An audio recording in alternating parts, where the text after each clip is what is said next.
अस्सलाम वालेकुम। मैं समी इब्राहिम और आप देख रहे हैं हमारा यूट्यूब चैनल। सियासत पर बहस हो रही है और बहुत सारे लोग ये सवाल उठा रहे हैं कि इमरान खान साहब ने फौरी तौर पर क्यों वहाँ पर अपना एहतजाज ख़त्म कर दिया।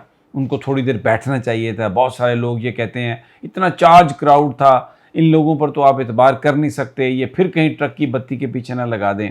तो मैं अपने इस वीलॉग में एक तो आपको वो साजिश बताऊंगा जो इमरान खान साहब को पहले पता चल गई और जो एक भयानक मंसूबा था पाकिस्तान की फ़ौज को पीटीआई से लड़ाने का, इमरान खान साहब से लड़ाने का, वो उसकी तफसीलात हमें मिल गई हैं जो इमरान खान साहब को बता दिया गया था, जिसकी वजह से उन्होंने जो एहतजाज है ये अपना फौरी तौर पर ख़त्म किया और 6 दिन की मोहलत दी। और ये मैं पिछले वीलॉग में आपको बता चुका हूँ कि एक हाई प्रोफाइल मीटिंग में गारंटी दे दी गई थी कि इलेक्शंस की तारीख आने वाली है और उस हवाले से अमली इक़दामात भी आ गए।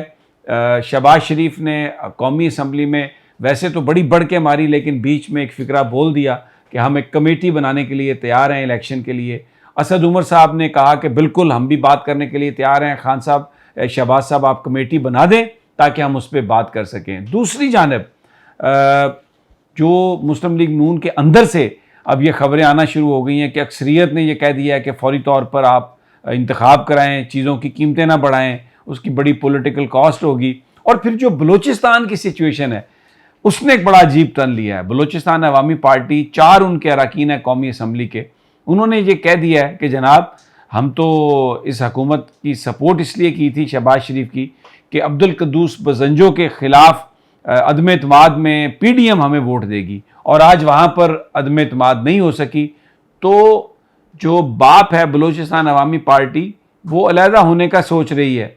एमक्यूएम ने भी क्या कहा है आज, आपको हैरत होगी। उन्होंने कहा जनाब ये जो कल कराची और लाहौर में सब कुछ होता रहा है, ज़रा इस पर तवज्जो देने की ज़रूरत है। ये जो मनाजर हमने देखे हैं, यानी वो जो शेलिंग हुई और जो कुछ भी हुआ उसकी बुनियाद पर वो हुकूमत से सवाल उठा रहे हैं। तो वही पत्ते जिनके हिलने से इमरान खान साहब की हुकूमत चली गई वो फिर हवा देने लग गए हैं। अब किसी भी वक्त अगर उस फैन में ये जो हवा है वो नंबर 1 से नंबर 2 पे चली गई तो शहबाज शरीफ साहब की जो ये जो उड़न खटोला हुकूमत है जो लहराती फिर रही है, ये धड़ाम से नीचे आ गिरेगी। तो मैं सबसे पहले आपको वो साजिश बताता हूँ, वो खौफनाक साजिश जिसमें इमरान खान साहब को पाकिस्तान की फ़ौज से लड़ाने की बात की जा रही थी। इन्होंने किया ये, शेलिंग करते रहे सारा दिन। इनका ख्याल था कि हम जीत जाएंगे, इमरान खान के सपोर्टर वापस भाग जाएंगे। ऐसा नहीं हुआ।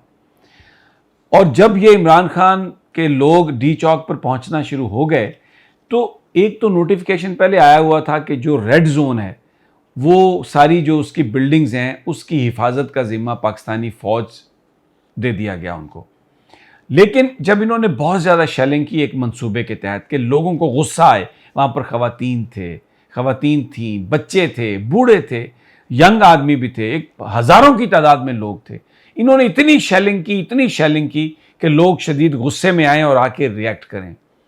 और ऐन उस मौके पर बड़ी खामोशी से एक और नोटिफिकेशन किया और जो यानी एक और उन्होंने जारी किया एक स्पेशल मैसेंजर के ज़रिए एक हदायतनामा, जिसमें जो रेड जोन है उसकी इन्होंने तशरीह दोबारा की, उसका एरिया बढ़ा दिया, जिसमें जो ब्लू एरिया है उसको भी शामिल कर लिया ताकि जो खान जिस एरिया में आना चाह रहा है वो एरिया फ़ौज के हवाले हो और वहाँ पर शेलिंग बहुत ज़्यादा की, लोग बड़े खफा हों ताकि वो रिएक्ट करेंगे तो आगे तो फ़ौज होगी और रात को आपको अंधेरे में पता नहीं चलता कि ये वर्दी वाला कौन है, ये पुलिस वाला है, रेंजर वाला है, ताकि फ़ौज और इमरान खान साहब की जमात के बीच में लड़ाई हो। वहाँ पर फिर कुछ भी हो सकता था, एक बड़ी कैटास्ट्रॉफिक सिचुएशन होनी थी। ये सारी बात जो है ये इमरान खान साहब के नोटिस में लाई गई।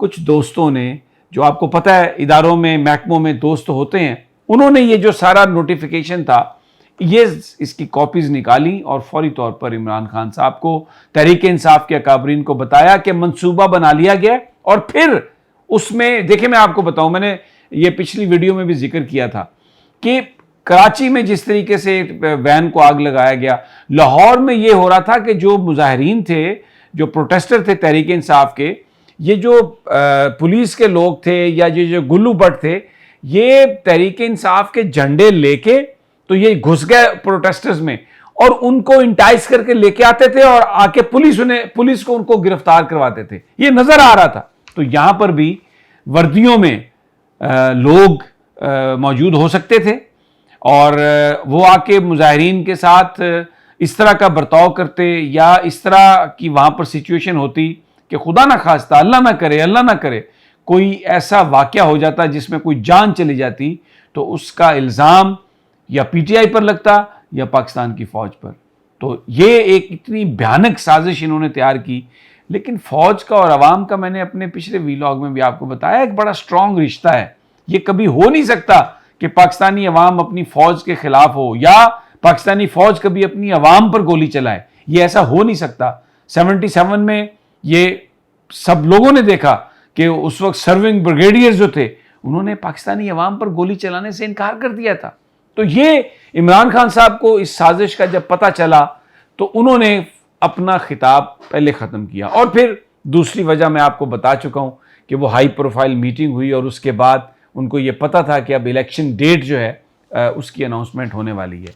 अब ये जो समरी है, अभी इन्होंने आज लेजिस्लेशन की है कौमी असम्बली में, जो बैरून मुल्क पाकिस्तानी है उनके वोट का ख़त्म किया है, इलेक्ट्रॉनिक वोटिंग मशीन्स को ख़त्म किया और नैब के कवानीन में बिल्कुल तब्दीली कर दी है। अब नैब जो है वो एक टूथलेस बॉडी बन गई है, यानी अगर कोई इंक्वायरी करके मुकदमा किसी के खिलाफ कायम करेगा, अगर वो फैसला उस बंदे के मुलजम के हक में हो गया तो जिसने केस बनाया उसको 5 साल कैद दी जाएगी। मुझे बताइए कौन ये काम करेगा? ये जो बड़े बड़े लोग हैं, बड़े बड़े चोर हैं, ये तो अदालतों से फैसला अपनी मर्जी का ले लेते हैं। और इसके अलावा एक और शिक भी बनाई जा रही है उसमें, जो वो ये है कि जब तक फाइनलिटी नहीं आ जाएगी, यानी अगर कोई किसी एहतसाब अदालत से किसी को सज़ा हो गई है, लेकिन अगर टॉप यानी सुप्रीम कोर्ट तक उसका अगर वहाँ से अगर सज़ा की कंफर्मेशन नहीं हुई तो फिर वो जो शख्स है वो सियासत में हिस्सा ले सकता है। तो इसका क्या मतलब है? इसके बेनिफिशियरी कौन होंगे? ये मेरे पास अभी मतन नहीं आया, लेकिन मैं कोशिश कर रहा हूँ वो असेंबली से लेके, तो अगले वीलॉग में मैं आपको ये चीज़ हुई तो पूरी बता भी दूंगा आपको। लेकिन जो मुझे बताया गया अभी तक वो ये है कि ये इसके बेनिफिशियरी मरीम नवाज और नवाज शरीफ हो सकते हैं, क्योंकि एहतसाब अदालत ने सज़ा सुना दी है, हाई कोर्ट के पास अपील पेंडिंग है और जो फाइनल कोर्ट है इसकी वो है सुप्रीम कोर्ट। तो जो मुझे बताया गया, अगर ये सही है, मैं ये कह रहा हूं, तो फिर इसका मतलब है कि जब तक सुप्रीम कोर्ट इस सज़ा को कंफर्म नहीं करती और ये सज़ा अगर हाई कोर्ट ने सस्पेंड करके इस पर अभी समाअत हो रही है, तो फिर ऐसे जो मुल्ज़मान हैं या मुजरिमीन आप जो भी उनसे कहें, वो पॉलिटिक्स में हिस्सा ले सकते हैं। तो क्योंकि जो नवाज शरीफ साहब हैं वो तो 62-63 की वजह से नाअहल हैं, लेकिन मरीम नवाज जो हैं उनके खिलाफ तो सिर्फ एहतसाब अदालत का केस है। तो फिर इस वजह से, इस कानून में तब्दीली की वजह से अगर ये सही है तो मरीम नवाज सियासत में हिस्सा ले सकेंगी, इलेक्शन लड़ सकेंगी। अच्छा, अब ये जो सारी कहानी है, ये इसमें ये नून लीग ने यह गारंटी मांगी है कि जनाब सदर मुमलिकत इस लेजिस्लेशन पर एतराज़ नहीं करेंगे और ये फाइल अपने पास वो पेंडिंग नहीं करेंगे, फौरी तौर पर दस्तखत करके इसको लॉ बना देंगे। क्योंकि अगर सदर मुमलिकत ने इसको रोका तो फिर असेंबली डिसॉल्व करने वाली जो बात है हम उसको नहीं मानेंगे। लेकिन जो सारा ये काम कराने वाले हैं वो भी बड़े सियाने लोग हैं, उन्होंने भी अपना मामला सही रखा हुआ है। बलोचिस्तान अवामी पार्टी की जो नाराज़गी है बाप की, 4 मेंबरान जो हैं अगर वो शहबाज हुकूमत से हमायत को दस्तबरदार होते हैं तो जनाब शहबाज साहब की हुकूमत तो गई। तो ये एक ऐसा एक सीन बन गया है कि अगले 2-4 दिनों में आपको खबर मिल जाएगी कि जनाब इलेक्शन हो रहे हैं और उसके लिए केयर टेकर सेटअप बनाया जाएगा। ये जो चीफ इलेक्शन कमिश्नर हैं ये भी तब्दील होंगे और अल्हम्दुलिल्लाह मुझे लगता है कि ये सारे मामलात उस तरफ जा रहे हैं कि जहाँ पर खान को दूसरे धरने की ज़रूरत नहीं पड़ेगी। Things are pretty much under control और हुकूमत ने, सुप्रीम कोर्ट ने कहा कि सबको रिहा करें जिनके खिलाफ कोई बड़े केसेस नहीं हैं।